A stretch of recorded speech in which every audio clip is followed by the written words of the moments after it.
नाम किसका, जय गुरुदेव नाम किसका, प्रभु का पावन नाम, प्रभु का पावन नाम, जय गुरुदेव। ऐसे बैठ जाओ। समझ लो कि खान पान खराब होने की वजह से समझ लो कि बारूद के ढेर पर खड़े हो गए, कर्म लोगों के खराब हो गए, प्रकृति के नियम के खिलाफ काम करने लग गए। तो जैसे बारूद के ढेर में कभी भी आग लग जाए ध्वस्त हो जाए, ऐसे ही इस वक्त पर इंसान है। कुदरत बिल्कुल नाराज खड़ी है। एक एक साथ दो देवता सजा देने के लिए तैयार हैं। जैसे आग भी लग गई और हवा भी तेज चलने लग गई, कौन बुझा पाएगा। बारिश भी बहुत तेज होने लग गई, हवा भी तेज चल गई, तो तबाही तो लाएगी ही। समुद्र देवता तो नाराज खड़े हैं, कह रहे हैं कि माता के ऊपर बहुत अत्याचार हो रहा है, धरती माता पर खून बहुत बह रहा है, तो हम सफाई करेंगे। अब उन्होंने जो है तूफान भेजा, लहर पानी की भेजी और हवा ने तोल दे दिया। तो कहाँ तक जाएगा, कितना नुकसान करेगा, कोई ठिकाना है। और धरती पर जब इसी तरह मुर्गा भैंसा बकरा आदमी काटे जाते रहेंगे, खून बहता रहेगा, समझ लो कि धरती पर पाप होता रहेगा, तो धरती भी पाप से हिलेगी, तो बहुत भूकंप आएंगे। अभी आपने कहाँ देखा, क्या देखा, भूकंप आएंगे और आंधी आएगी, तूफान आएगा, अतिवृष्टि अनावृष्टि होगी और आप समझ लो बीमारियां नई आएंगी। तो उसका कारण क्या है? कारण यही लोगों का खान पान चाल चलन खराब हो गया। तो उसको सुधारने के लिए थोड़ा सा शाकाहारी का प्रचार आप लोग करो। शाकाहारी लोग हो जाएं, नशा मुक्त हो जाएं, ईश्वरवादी हो जाएं, खुदा परस्त जिसको कहते हैं, लोग अपना भजन पूजन इबादत करने लग जाएं, सुमिरन ध्यान भजन लोग करने लग जाएं। इसके लिए थोड़ा सा आप लोग प्रयास करो। आप अच्छे आदमी हो, अच्छी बात सुनने के लिए आए हो, अच्छाई आप लाओ। आप समझ लो अच्छा समय तो आएगा, ऐसा समय आएगा इस देश में कि गौ हत्या बंद हो जाएगी। और गौ हत्या ही नहीं, किसी भी पशु पक्षी की हत्या नहीं होगी। कश्मीर से कन्याकुमारी तक और गुवाहाटी से चौपाटी तक कोई भी मांस की, मछली की, अंडे और शराब की दुकान ही नहीं होगी। कोई भी औरत रात को 12 बजे देश के किसी भी सड़क पर घूमेगी, देख करके किसी की नीयत खराब होगी ही नहीं। भावना की ही तो बात होती है। जवान भाई और जवान बहन एक ही चारपाई पर सोए रहते, उनकी भावना अलग रहती और पति पत्नी की भावना अलग रहती। भावना बदल जाएगी, विचार बदल जाएंगे, लोग भजनानंदी हो जाएंगे। विज्ञान भारत का इतना तरक्की करेगा कि दूसरे देश से विज्ञान सीखने आएंगे, आध्यात्म सीखने लोग आएंगे। भारत आध्यात्मिक गुरु होगा, वो समय आएगा। लेकिन ये बीच का समय खराब है। अभी अपहरण, बलात्कार, चोरी, डकैती, ठगी बहुत बढ़ेगी। अब मेहनत तो करना नहीं चाहते हैं, चोरी में भी जगना पड़ता है। समझ लो कि वो जो है दीवार काटते थे, सेन लगाते थे, मेहनत करनी तो मेहनत नहीं, तो अब ठगी लोग करते हैं। बस बैठ गए बगल में और समझा दिया और कह दिया इतना लगाओ, बस 2 साल के अंदर ही तुम्हारा 4 गुना हो जाएगा। और ये ज़मीन खरीद लो, ये मकान खरीद लो, ये प्रॉपर्टी खरीद लो और इसमें शेयर बन जाओ, पार्टनर बन जाओ। बस पैसा लेकर के निकल जाते हैं, लौट के आते ही नहीं हैं। आप समझ लो कोई कहता है एडमिशन करा देंगे, कोई प्रमोशन करा देंगे, कोई जो है समझ लो नौकरी लगवा देंगे, कोई कुछ कर देंगे, बस पैसा ऐंठ के चले जाते हैं और पता ही नहीं चलता है। थोड़ा सा ध्यान रखने की ज़रूरत है। जहाँ से भी मत आना, लालच ज़्यादा मत करना। लालच का नाम पतन होता है। लालच करते हो बस उसी में फंस जाते हो, बस पैसा फंस जाता है। और पैसा फंस जाता है तो हम लोगों से भी कहते हो फंस गया। आए दिन ये सुनने को मिलता है। इसलिए पहले से ही क्यों ना होशियार रहो। तो देखो हमारा आश्रम है उज्जैन में और वहाँ पर कार्यक्रम होते रहते हैं। अभी होली का कार्यक्रम होगा 28 फरवरी, ये फरवरी चल रही, 28 का महीना है। 28 तारीख को, 1 और 2 को 3 दिन का कार्यक्रम वहाँ पर होगा। तो थोड़ा समय आप लोग निकाल लेना, आ जाना। अभी तो खूब होली खेला आपने, कीचड़ का, गुलाल का, रंग का होली खूब खेला। आप थोड़ा होली का मतलब क्या होता है ये भी समझ लो। होली का मतलब होली, कहाँ होली? अरे जहाँ नहीं हो पाए वहाँ होली। तो होली में आप लोग थोड़ा सा अरे समय निकाल दो, नुकसान कुछ नहीं होगा।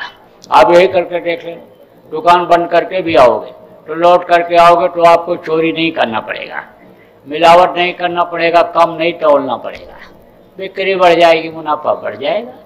एक बीमारी से अगर आप बच गए तो नौकरी में से, जो तनख्वाह में से बीमारी में खर्च करते हो, किराए भाड़ा में खर्च कर लेना। आप काश्तकार हो, शेतकारी हो, आपके उसी में से आने समझ लो कि पैदावार बढ़ जाएगी, लागत कम में पैदावार ज़्यादा बढ़ जाएगी। तो आप समझ लो नुकसान कुछ नहीं है। देखो नुकसान होता तो ये लोग हजारों आदमी क्यों हमारे साथ चलते? ये एक दिन के लिए चल रहे हैं, ये 41 दिन तक ये हमारे साथ रहेंगे।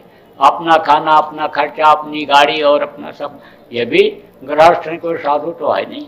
साधना तो जरूर करते हैं, ये यहाँ साधना का स्थल बना दिया जाता है और बराबर ये साधना करते हैं। लेकिन ये गृहस्थ साधु हैं, ये गृहस्थ साधक हैं। ये समझो कि दाढ़ी बाल वाले और गृहस्थ आश्रम छोड़ने वाले साधु इसमें नहीं हैं। तो अगर इनका नुकसान होता तो लोग क्यों आते? तो आप भी थोड़ा सा समय निकाल लेना। उसके बाद में होगा भंडारा। भंडारा हर साल होता है, पिछले साल भी हुआ था। 1 लाख लोगों ने वहाँ पर 23 मई को यानी शाकाहारी रहने और शाकाहारी लोगों को बनाने का संकल्प बनाया था। इसका वर्ल्ड रिकॉर्ड बना, golden book of world record में भी दर्ज किया उन्होंने कि एक ही स्थान पर 1 लाख लोगों ने आने समय लोग शाकाहारी रहने का संकल्प किया। तो बराबर कार्यक्रम होता रहता है। वहीं से काफिला निकला, पिछले साल निकला था तो 1000 के करीब गाड़ियाँ थी, मोटरसाइकिलें भारी संख्या में, कई हजार आदमी। और उसके बाद में ट्रेन समझ लो कि कई प्रांतों में गए। फिर उसके बाद काफिला निकला 23 अक्टूबर को, इसी महीने में 4 प्रांतों में गए, 31 दिन तक लगातार चले। और उसमें भी भारी संख्या में और गाड़ी घोड़ा अपना अपने अपने हिसाब से प्रेमी गए। और फिर तीसरा काफिला ये निकला, आपका अभी 7 तारीख को निकला है और नदी 8 प्रांतों में जाएगा। और इसका समापन 16 तारीख को अन्य रायपुर छत्तीसगढ़ में होगा। तो अब आप ये समझो बराबर हम लोग लगे हुए हैं और प्रेमी लोग भी लगे हुए हैं अच्छा समय के लाने में, इस धरती पर ही सतयुग के लाने में। क्योंकि संकेत मिल रहा है सतयुग का। लिंग पुराण के 40वें अध्याय में भी लिखा है, जगन्नाथ दास की उड़िया किताब में लिखा है और सूर सागर में भी लिखा है। गुरु महाराज बराबर कहते रहे कि कलयुग जाएगा, कलयुग में सतयुग आएगा। तो आएगा तो जरूर, लेकिन यह है कि हम चाहते हैं कि सतयुग को देखने लायक लोग बन जाएं, कि जिससे सतयुग देख लें, सतयुग आ भी जाए और कलयुग इनको समेट करके लेकर के चला जाए तो सतयुग कौन देखेगा? इसलिए सतयुग के योग इनको अब आप बना दीजिए, शाकाहारी, सदाचारी, नशामुक्त आप बना दीजिए। जितना जल्दी आप मेहनत कर लोगे उतनी ही जल्दी काम हो जाएगा।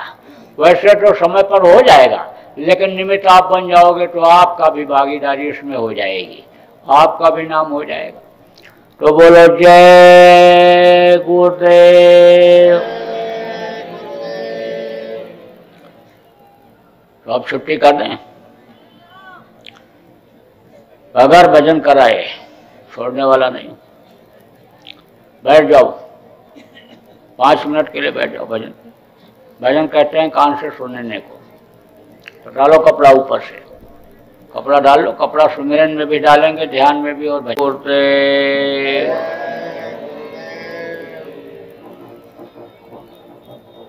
मेहर की नजर करो मेरी ओर, मेहर की नजर करो मेरी ओर, दया की नजर करो मेरी ओर, दया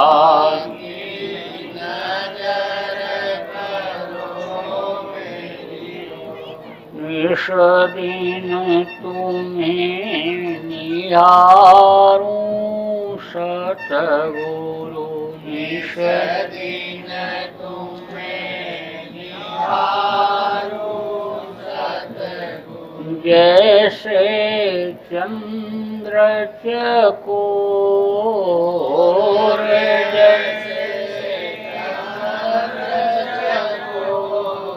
हृदय की नजर करो मेरी ओर दया की नजर करो मेरी ओर जानू न कौन भूल हुई तन से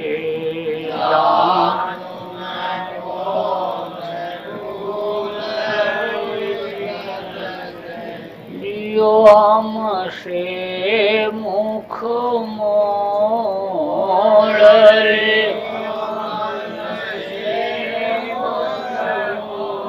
हृदय की नजर करो मेरी ओर दया गुरुदेव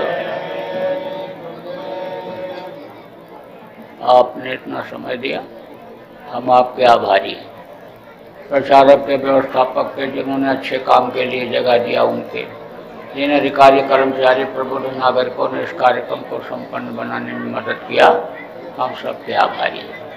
देश प्रेम बनाए रखना, देश की संपत्ति आपकी अपनी संपत्ति है।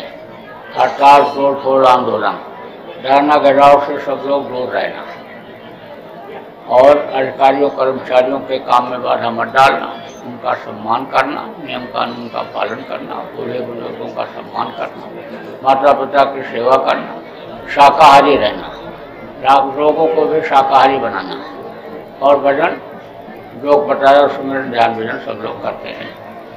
दर्शन देते लेते रहना। बोलो जय गुरुदेव।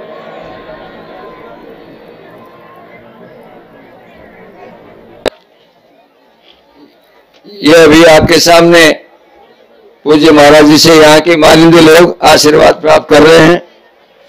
श्री रामनारायण जी काबरा,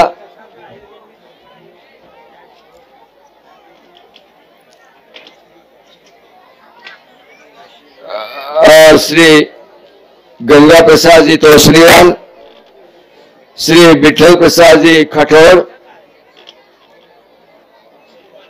और इंजीनियर डोणे डीबी, श्री बाबू महाराज काकड़ीकर,